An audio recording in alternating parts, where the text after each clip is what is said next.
அந்த உறவு முறையில் ஏதாவது குறை இருந்தால் அதை கண்டுபிடிச்சி சரி பண்ணுங்க. நம்பிக்கைக்கு உரியவர் அப்படின்னு நீங்கள் பேர் எடுக்கணும். நீங்கள் எடுக்கிற முடிவு நல்ல முடிவாக தான் இருக்கும் அப்படின்னு அடுத்தவங்க சொல்லணும். உங்கள் தோற்றத்துக்கு முக்கியத்துவம் கொடுங்க. இது மனம் உடல் ரெண்டும் சம்மந்தப்பட்டது. அதனால் மனசையும் ஆரோக்கியமாக வச்சுருக்கணும், உடம்பையும் ஆரோக்கியமாக வச்சுருக்கணும். உங்களுடைய நிர்வாகம் செயல்படுற விதத்தை நல்லா புரிஞ்சு வச்சுக்கணும். உங்களுடைய நிர்வாகம் இப்போ ஒரு காரியம் செய்யுதுன்னு வச்சுங்க, ஏன் அப்படி செய்யுது, எதுக்காக அப்படி செய்யுது, அதனுடைய குறிக்கோள் என்ன, அது நீடிக்கிறதுக்கு காரணம் என்ன, இதையெல்லாம் தெரிஞ்சுக்கணும். சிரிப்புக்கு வஞ்சகம் பண்ணக்கூடாது, நல்லா சிரிக்கணும், அப்போ தான் அது திரும்ப கிடைக்கும். கடந்த கால தோல்வியை பற்றி கவலைப்படக்கூடாது.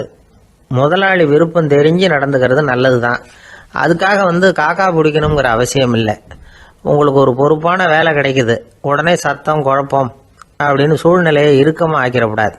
எந்த சூழலையும் இயல்பாக கையாளக்கூடியவர் அப்படிங்கிறத காட்டணும். இதெல்லாம் உங்கள் துறையில் நீங்கள் வெற்றி பெற நிபுணர்கள் சொல்கிற யோசனைகள். இவ்வளவு விவரமும் சொல்லிவிட்டு ஒருத்தரை பார்த்து கேட்டோம், இப்போ சொல்லுங்கள், நீங்கள் செய்கிற வேலை உங்களுக்கு பிடிச்சிருக்குதா அப்படின்னோம். ரொம்ப ரொம்ப பிடிச்சிருக்குது அப்படின்னார். சரி, என்ன செஞ்சிட்டு இருக்கிறீங்க அப்படின்னு கேட்டோம். சும்மா தான் இருக்கிறேன் அப்படின்னார் அவர்.